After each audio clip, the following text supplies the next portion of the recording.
इतने में संतुष्ट हो तो 16 ही रहने दो, 16 की आराधना करो। यदि ज्ञान बढ़ाना चाहते तो नास्तम नास्तम कदाचिदु कदाचिदु पयासी न राहुगम्यः नास्तम कदाचिदुपयासी न राहुगम्यः।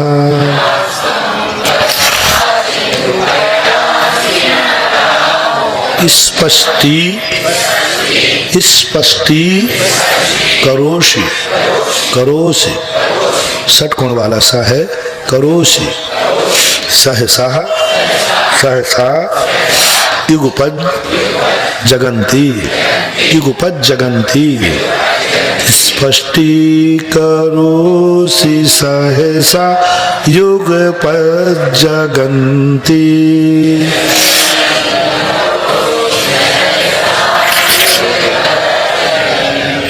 नाम भो धरोधर निरुद्ध महाप्रभावः प्रभावः नाम भो धरोधर निरुद्ध महाप्रभावः।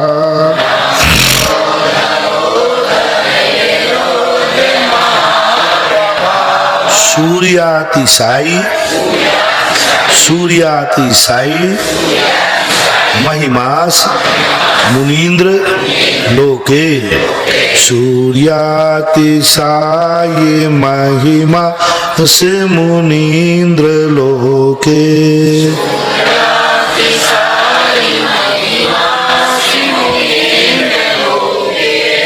देखो अपने ज्ञान को बढ़ाने के लिए अपने धर्म को बढ़ाने के लिए कौन सा उदाहरण दे रही है। यदि आप चाहते हो कि मेरा ज्ञान दिन दूना रात चौगुना बढ़े, आज जो मैं ज्ञान हूं कल और ज्ञान बढ़े, तो उसके लिए हमें 17वें नंबर का श्लोक है ना अस्तम।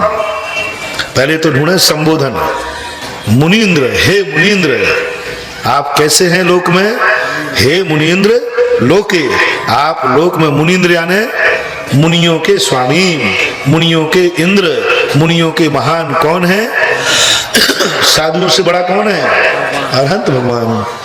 हे मुनीन्द्र नास्तम कदाचिद, नास्तम यानी आप कभी अस्त को प्राप्त, कदाचिद उपयासी यानी उपयासी यानी प्राप्त नहीं होते हो, कदाचिद कभी भी आप अस्त को प्राप्त नहीं होते। ना राहु गम्य, राहु भी आप तक नहीं पहुंच पाता, यानी राहु की गति भी आप तक नहीं है। जो सूर्य ग्रहण होता है ना, ऐसा ज्ञान है आपका कि राहु भी आपके तेज को ढक नहीं पाता, पहुंच ही नहीं पाता तो ढकेगा क्या। आपके जीवन के कितना अच्छा उदाहरण दिया। और क्या होता है, राहु भी आपके पास तक नहीं पहुंच पाया और आप कभी अस्त भी नहीं होते हो, तो फिर क्या करते हो, स्पष्टी करोसी, स्पष्ट शब्द का प्रयोग किया, बिल्कुल स्पष्ट, विशद, निर्मल, धुंधला नहीं। अपन लोगों को तो धुंधला दिखता है, पूरा नहीं दिखता, स्पष्ट है, सब तरफ से स्पष्ट, द्रव्य से, गुण से, पर्याय से, शक्ति से, व्यक्ति से, सबकी तरफ स्पष्टी करो। सहसा, सहसा शब्द महत्वपूर्ण है, एक क्षण मात्र में एकाएक एक साथ। सहसा का अर्थ एकदम और एक क्रम से नहीं। अपना ज्ञान कैसा है, क्रम से। अपन पहले एक को देखेंगे, फिर दूसरे को देखेंगे, पहले आगे देखेंगे, फिर बाजू देखेंगे, फिर पीछे देखेंगे। लेकिन भगवान कैसा देखते हैं, युगपद, युगपद जगंती स्पष्टी करोसी, एक साथ जगत को, भूत के को भी, वर्तमान को भी और आगे को भी जाने एक ही काल प्रकट केवली भगवंता।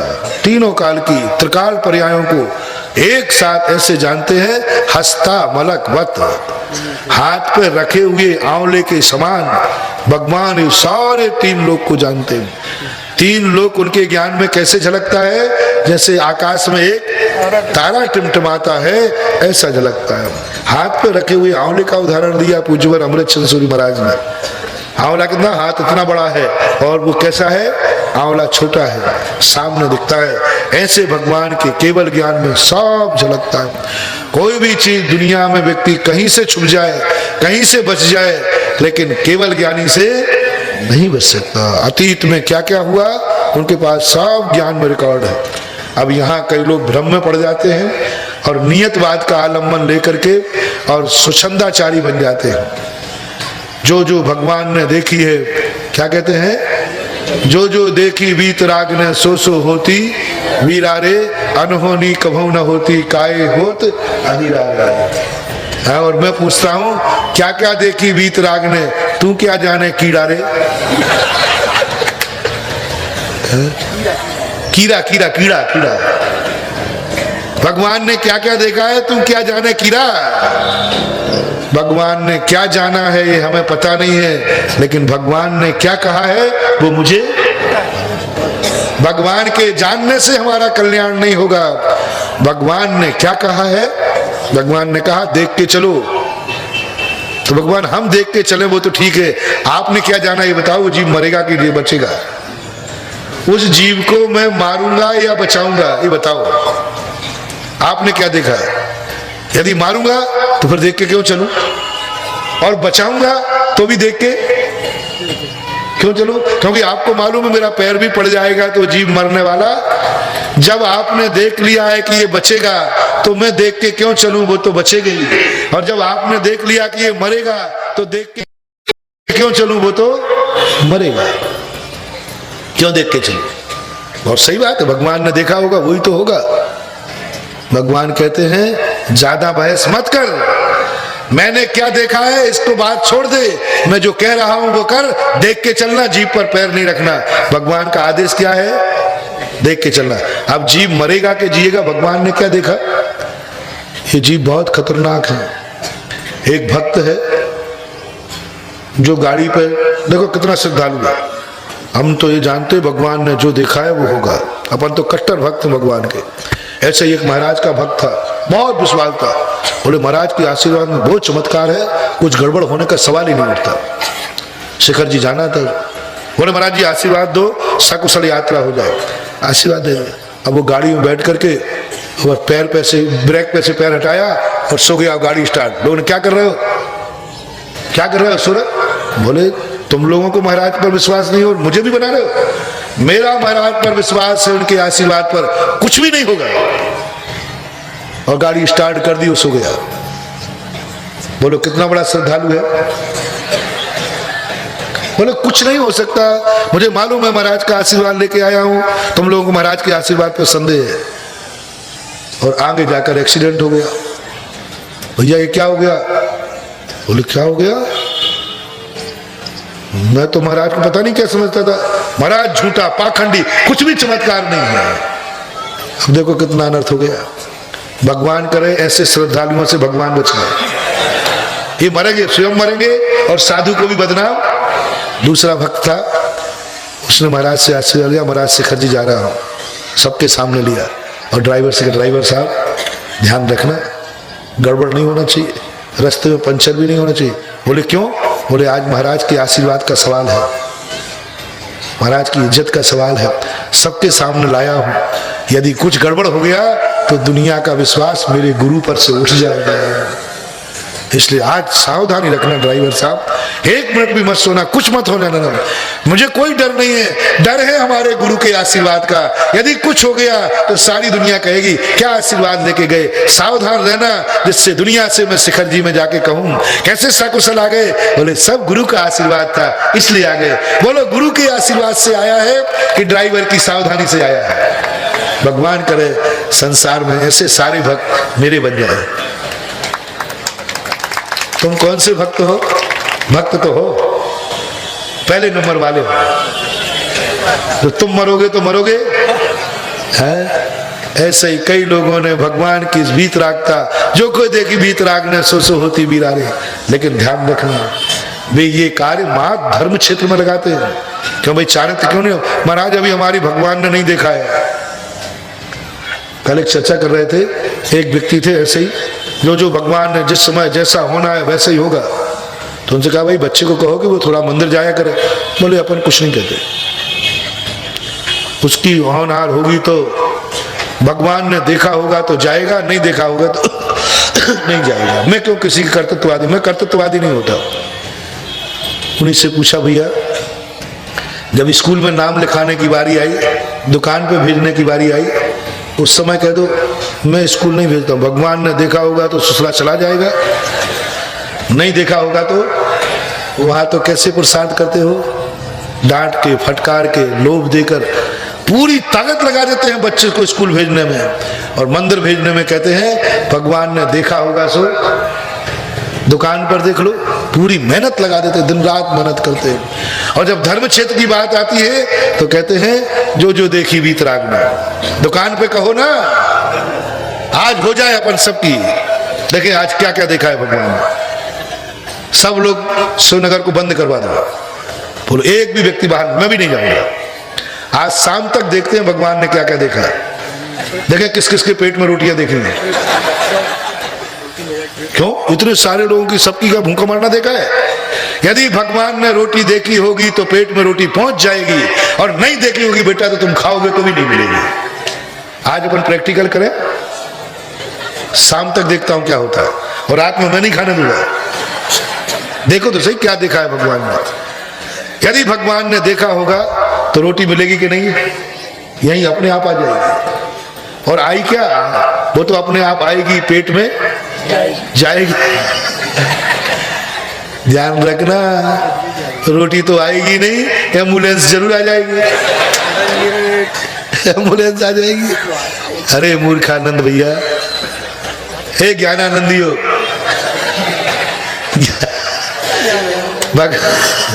भगवान ने देखी है, वो उनकी विशेषता है, लेकिन अपन को रोटी का गिलास उठाना तो पड़ेगा, बनाना तो अपन को पड़ेगा। भगवान बना भी देगा, वो रसोड़ा है। अब देखो रोटी बनाना मत, धन कमाना नहीं, भगवान तो रसोईया है, वो अपने आप बना देगा। अरे भगवान ने रोटी देख ली इसका अर्थ नहीं कि भगवान ने रोटी बना दी। भगवान ने रोटी बना दी इसका अर्थ नहीं कि भगवान ने रोटी उठा के खिला दी। भगवान ने रोटी खिला दी इसका अर्थ नहीं कि भगवान ने रोटी चबा दी। भगवान ने रोटी चबा दी इसका अर्थ नहीं कि भगवान ने रोटी पचा दी। बोलो पचाई किसने, खाई किसने, बनाई किसने? तो भगवान का कहां बीच में आ गया? कमाया मैंने, बनाया मैंने, उठाया मैंने, चबाया मैंने, पचाया मैंने। अब भगवान बीच में कहां से आ गए? कहीं नहीं है भगवान। भगवान कहते हैं तेरा कमाना मैं देख रहा हूं, तेरा बनाना मैं देख रहा हूं, तेरा चबाना मैं देख रहा हूं, तेरा पचाना देख रहा हूं। मैं तो मात ज्ञाता दृष्टा हूं, मैं करता धरता नहीं हूं। तेरी पर्याय तुझे ही करना पड़ेगी। जम कुणदि भाव मादा कत्ता सो हो दी तस् भावस निश्चय दो व्यवहारो पुग्गल कम्माण कत्तारम। भगवान एक साथ सब कुछ जानते हैं, कहीं भटक मत जाना, कहीं चक्कर में मत पड़ जाना कि हम तो महाराज जो कुछ जैसा जिस समय मिलता है वैसा मिलेगा। एक उदाहरण आता है, पता नहीं मैंने बताया कि नहीं, मुझे ध्यान नहीं है, कि एक व्यक्ति ऐसे ही था, ऐसे एक व्यक्ति था, बहुत होशियार पुरुषार्थी था, साधु भक्त था, उसको धन कमाना था। उसके यहाँ एक गाय थी, और गाय को लेकर क्या कहा उसने, गाय को ले लिया। बोले गाय का दूध सबसे महंगा कहाँ मिलता है, बिकता है? बोले ईरान इराक में बिकता है। वहाँ गाय, तो वो गाय को प्लेन में लेकर के पहुंच गया वहाँ। तो वहाँ का एक राजा था, और वहाँ राजा के पास उनका पहली भेंट राजा को देना चाहिए। तो पहले दिन वो दूध ले गया, राजा साहब ये दूध पकड़िए। राजा ने कहा ये क्या चीज़ है? वहाँ तो बिना दूध की चाय पी लो। साहब पी के देखो, बड़ा मजा आया। बोले वाह। दूसरे दिन उसने रबड़ी बना के खिलाई, राजा ने उंगली चाट ली। तीसरे दिन गुजिया पेड़ा जबलपुर के और खिलाए, राजा मस्त हो गया। और राजा प्रतिदिन मस्त हो गए तो रत्न के मुट्ठी भर के दे देवे। अब उसके 4, 5, 8 दिन में बहुत सारे रत्न हो गए। उसने सोचा कि मैं तो आया था कि बरसों में धन कमा पाऊंगा, यहाँ तो बोले राजा साहब अब मेरी इच्छा पूरी हो गई, मैं घर जाना चाहता हूँ। जबलपुर में मेरे महाराज भी हैं बहुत दिन छोड़े हो गए महाराज को, मैं जाना चाहता हूँ। राजा ने कोई बात नहीं, लेकिन ध्यान रखना जिस वृक्ष के तू अभी तक फल देता था वो वृक्ष लेके मत जाएगा, नहीं जाएगा। तो उसने सोचा क्या फर्क पड़ता है, 5000 की तो गज्ञा है, इतना रत्न दे रहे हो, वहां तो और गई है सड़क पर घूमती जबलपुर में, वहां और खरीद लूंगा गाय को, अपने यहाँ गौ माता तो खूब मिलती है। उसने कहा ठीक साहब। और राजा साहब ने आदेश दे दिया, सावधान, खबरदार, इस पेड़ में से जो वृक्ष गिरे वह तुरंत मेरे सामने लाया जाए, जो भी फल गिरे। इस वृक्ष में से जो भी फल गिरे वो तुरंत लाया जाए, कोई बीच में नहीं खाएगा। जबलपुर के व्यक्ति की रात में प्लेन थी, सुबह तो हेलीपैड पे आ गया, उधर बस। अब गाय सवेरे उठी तो उठ करके उसने पहले पूंछ उठाई, और राजा लोग, मंत्री लोग सब खड़े ही थे, राजा साहब का आदेश, शक्ति का आदेश था। तो सब लोगों ने बिल्कुल सोने चांदी के पात्र थे, सबने यूं किया तो बिना दूध की चाय बड़ी गर्म थी, और राजा साहब इस वृक्ष ने यह दिया है। राजा साहब ने, अच्छा ये तो कलर दूसरा है, कोई बात नहीं, जो वृक्ष कभी कभी सफेद फल देता है, सफेद रस देता है, वो कभी कभी। और जैसे ही राजा साहब ने, ये क्या है, ये क्या है, ये तो बहुत गंदा स्वाद है इसका। राजा साहब, कोई बात नहीं, जो कभी कभी मीठे फल देता है, कभी कभी ध्यान रखना, अब जो दूसरा फल गिरे वो लाना। तो पीछे लाई रहे थे, बिल्कुल हरा हरा गरम गरम भापें निकल रही थी, क्योंकि वही गिरा जो गिरे सो लाओ। और राजा साहब दूसरा फल है। राजा साहब का, अच्छा वो गुजिया तो वाइट था, ये तो और लेकिन ग्रीन है और बिल्कुल भाप निकल रही है। और राजा साहब ने बड़े तू अच्छा ये जबलपुर का व्यक्ति था, असली पेड़ ले गया और नकली, क्योंकि नकली माल बेचने में जबलपुर नंबर 1, पकड़ो उसको, वो भी गया नहीं होगा। उस दिन क्या थी, कोहरा था तो फ्लाइट लेट थी, तो वही मिल गया। बोले चल बदमाश कहीं का, राजा साहब को धोखा देता, मरेगा, फांसी पे चढ़ेगा। बोले क्या साहब है? बोले साहब ये बात है, लाया गया। बोले तुम बदमाशी मेरे साथ की तूने, असली पेड़ कहाँ है बता, जिसमें से पेड़ा निकलते थे। बोले साहब पेड़ तो एक ही है, वृक्ष तो एक ही था, दो नहीं है। बोले झूठ बोलता है, अभी तक हरा पेड़ वृक्ष ने फल नहीं दिया तेरे सामने, तो क्या ये वृक्ष ऐसा है कि तुम्हारे सामने सफेद देवे? इसको बंदी बना लो, जब तक ये पेड़ से सफेद पे फल नहीं लाएगा तब तक इसको छोड़ा नहीं जाए। ठीक राजा साहब, एक दिन और सही हो किस्मत में, रुक गया। सवेरे उठा, बोले राजा साहब आप खड़े रहिए, देखिए यही पेड़ सफेद देगा वो रस पहले दिन वाला। उसने गाय को पकड़ा, दुहा। बोले राजा साहब पहले दिन का यही है, दूसरे दिन दुहा और दिया। बोले साहब तीसरे दिन का यही है, साहब पूरा का पूरा माल बता दिया। बोले मामला क्या है? तेरे रहते हुए ये फल अच्छा देता है और तेरे जाने के बाद, इसलिए ऐसा करो इसको अब जाने ही मत दो। उनका मर गया। राजा साहब हमारी कोई जरूरत नहीं है, आप और आप लोग जो है पुरुषार्थ नहीं करना चाहते। पुरुषार्थ करने में खतरा है, दूध लगाने में दांत भी टूट सकते, दुधारू गुड़ लात मारे, लेकिन उसको भी बस में करना है, गर्म भी करना है। आपको और आप लोग कोई पुरुषार्थ नहीं करना चाहते हैं, इसलिए जिस समय जैसा जो मिलेगा वो मैं पाऊंगा। सुनो रे ऐसी भावना वालों, हरा हरा लाल लाल जिंदगी गोबर हो जाएगी, मलमूत्र हो जाएगी जिंदगी।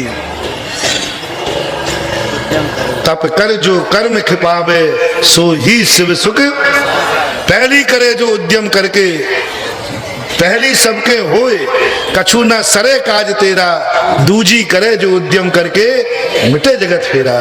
जो इस भरोसे बैठे रहते हैं जो जिस समय जैसा होना होगा हम तो वैसे ही स्वीकार करेंगे, उन्हें और कुछ नहीं मिलना, दूध नहीं मिलना, रबड़ी नहीं मिलना, मावा नहीं मिलना।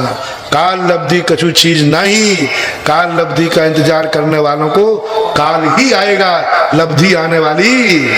लब्धि का अर्थ होता है जिस समय हम जो पुरुषार्थ करेंगे उस काल को। ये काल कौन सा चल रहा है अभी अपना? प्रोचन काल। तो प्रोचन काल था इसलिए प्रोचन चल रहा है कि प्रोचन चल रहा है इसलिए प्रोचन काल है? प्रोचन चल रहा है इसलिए प्रोचन काल है। प्रोचन काल था नहीं जो अपन को प्रोचन करना पड़ा। अपन जो करेंगे वो टाइटल उस काल पर लग जाता है, तो उसी के अनुसार। इसलिए युगपज्ज गंदी का अर्थ मत लेना। कई लोग स्वतंत्र हो गए, जो जो देखी वीतराग ने। क्या देखी भगवान ने? हमें क्या पता, हमें तो भगवान ने जो कहा है वो करना है। भगवान ने कहा पाप मत करो, यदि उन्होंने देखा होता तो भगवान हमें क्या करना? बोले जो तू करेगा मैंने देखा है। ये पिछी काय को बांध दी मेरे गले में? महाराज अब हमें क्या चाहिए? बोले जरा पिछी।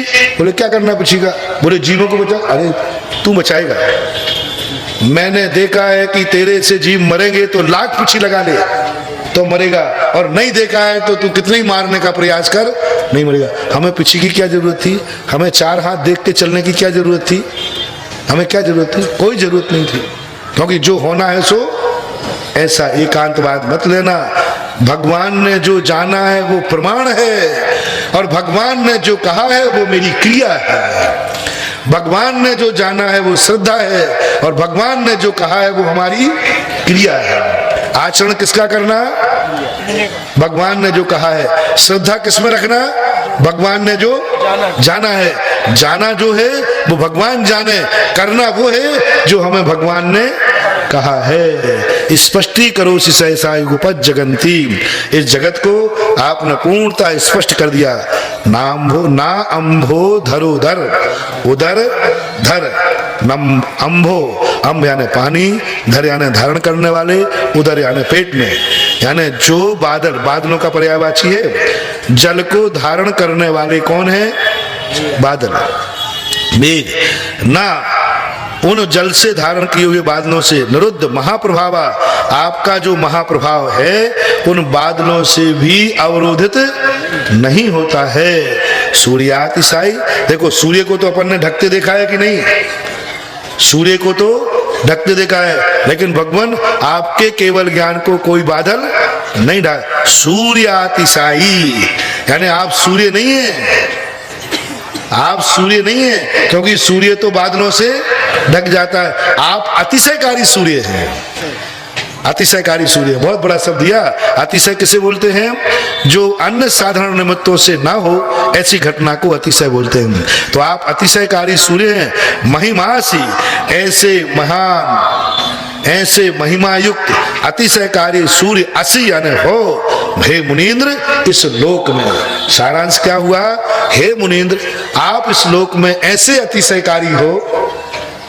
हे मुनीन्द्र आप इस लोक में ऐसे महान अतिशयकारी सूर्य हो, जो बादलों से भी जिसका प्रभाव नहीं ढकता है, और राहु भी जहां तक नहीं पहुंचता है, और आपका यह ज्ञान रूपी सूर्य कभी अस्त नहीं होता है। यह इसका सारांश अर्थ है।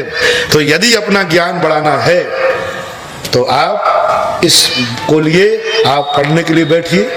आप चाहते हैं कि आज मेरे जो परसेंटेज आए, आगे अगले परसेंटेज आए, तो आप बच्चों के लिए 17वें नंबर का पाठ पढ़ा दीजिए कि बेटा परीक्षा देने जाओ इसको 9 बार पढ़ लेना। आपको कोई पाठ याद नहीं हो रहा है तो 16वां नंबर पढ़ लेना, और आगे का याद और करना है तो 17वां नंबर पढ़ लेना। ये आपको लौकिक दृष्टि से बता रहा हूँ। हम लोग पारलौकिक दृष्टि से इसको आजमाते हैं। हम लोग भी करते हैं। इन भक्तों को, भक्तांबरों के कणों का हम लोग घंटों ध्यान करते हैं। ऐसे समय, जिस समय हमारा ज्ञान छोटा पड़ जाता है, इतने से ज्ञान से क्या होगा? ये ज्ञान नहीं रुक पा रहा है तो हम लोग कई बार घंटों 16वें पद का ध्यान करते हैं। हे भगवान आप कैसे अपूर्व दीपक थे। और यदि ज्ञान बढ़ाना है तो 17वें दीपक का ध्यान करो। तुम लोग पाठ कर लेना, ध्यान नहीं बनेगा। ध्यान करो। इतना ज्ञान, इतना ज्ञान, इतना ज्ञान कि पूरे 3 लोक में फैल रहा है। इतना ज्ञान, इतना ज्ञान कि तीनों काल की बातें एक काल में जान रहा है। ऐसा ध्यान करने से यदि थोड़ा भी तुम्हारा क्षोभ हुआ तो एक साल में तुम 2-2 क्लासें पास करोगे विद्यार्थी लोग। युगपत जगंती, यदि युगपत जगंती पर यदि उसका उपयोग टिक गया, युगपत जगंती पर उसका उपयोग यदि स्थिर हो गया, और सहसा युगपत जगंती स्पष्टी करोसी, यदि इस पर ध्यान हो गया, ऐसा ज्ञानावरणी कर्म का क्षोभ होगा कि जो व्यक्ति 1 साल में 1 क्लास पास करता है वो विद्यार्थी 1 साल में 2 क्लासें पास कर देगा। युगपद 1 साल क्रम से होना चाहिए, और वो क्रम से करती दुनिया वो एक साथ कर लेगा। ऐसा ज्ञान आ जाएगा कि हमें वर्तमान ही नहीं दिखेगा, अतीत अनागत दिखेगा। लेकिन हर सिद्धि साधना मांगती है। क्या कहा? हर सिद्धि पवित्रता मांगती है। गंदे आदमियों को सिद्धि नहीं होगी यदि अपना मन वचन का है। और हर सिद्धि श्रद्धा मांगती है। 3 चीजें ध्यान रखना। हर सिद्धि क्या मांगती है? श्रद्धा। कैसी श्रद्धा है? हमने कल परसों बताया था, ऐसी श्रद्धा नहीं। अब महाराज ने कहा है कि पास होना है तो इसको फेर लेना, तो पास हो जाओगे, क्या पता भैया पढ़े, ऐसी श्रद्धा नहीं। इद में वो दृश्य में वो, ऐसा ही है, इसी प्रकार है, होगा ही होगा। कौन कहता है नहीं होगा? महाराज कभी झूठ नहीं बोलते, मानतुंग आचार्य कभी झूठ नहीं लिखते हैं, हमारी जिनवाणी कभी झूठ नहीं होती। नान्यथा वादिनो जिनहा जिनेन्द्र अन्यथा वादी नहीं होती। ऐसा अकाट सिद्धांत तुम्हारा हो जाएगा, ऐसे अकाट सिद्धांत। और उसके बाद तुमने यदि किया तो श्रद्धा, हर साधना, हर चमत्कार श्रद्धा मांगता है, और हर चमत्कार मांगता है, हर चमत्कार साधना मांगता है। तीन चीजें, पहली चीज क्या? श्रद्धा। दूसरी चीज क्या? पवित्रता, मन की, वचन की, काय की, द्रव्य की, क्षेत्र की, काल की, भाव की, भावों की, सारी पवित्रता। द्रव्य की पवित्रता, क्षेत्र की पवित्रता, काल की पवित्रता, भाव की पवित्रता और भाव की पवित्रता। और हर सिद्धि साधना मांगती है। साधना किसे कहते हैं? अपने उपयोग को दुनिया से हटा करके एक पर टिका देने का नाम साधना है। एकाग्र चिंता निरोधो ध्यानम, ध्यान का एक सबसे हटाकर एक नेकम, दुनिया के सबको मैं हटाता हूं और एक पर आलंबित होता हूं, एक की शरण लेता हूं। ये साधना है। तुम साधना करो, पवित्रता करो, श्रद्धा करो, और मैं तुम्हें चमत्कार देता हूं, जो चमत्कार मैं बता रहा हूं। लेकिन मेरे एक भी चमत्कार नहीं होगा।